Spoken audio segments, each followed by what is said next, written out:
I think my greatest motivation, I would guess, if I had to put it in words, is a fear of failure.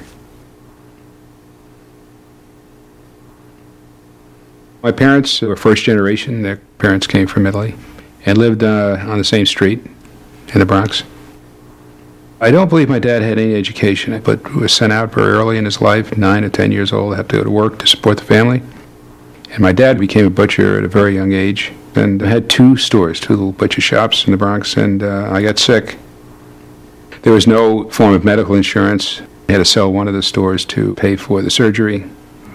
And then I got sick right after that again and had to sell half of the other store to pay for the other part of the surgery. We lived in a flat in a house my uncle owned. It was small.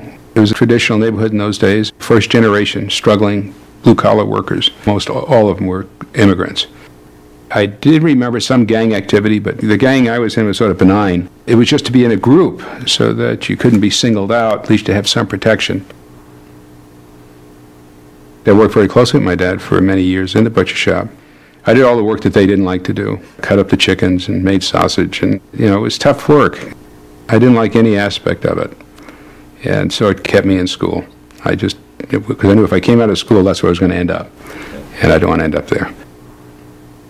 One of my uncles purchased mortgages for the insurance company. When I was 14, I called him. He got me a job for the mortgage company as a messenger boy. So I worked for the mortgage company during the week, for my dad on Saturday. So all through school, I stayed with that company and went from the mailroom to operating the data processing machines, doing everything. So when I got out of college, I stayed with them, and they began moving me all over the country and ended up running the company. We was taken over by a company out of Milwaukee, Wisconsin. I became very disillusioned and resigned myself to the fact that I would probably do anything except work for somebody again.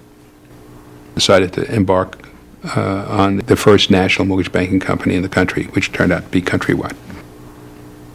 It was hard to be taken seriously as an Italian-American. You always had the issue of mafia come up.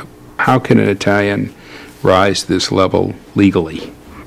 So I had to work a little harder all the time.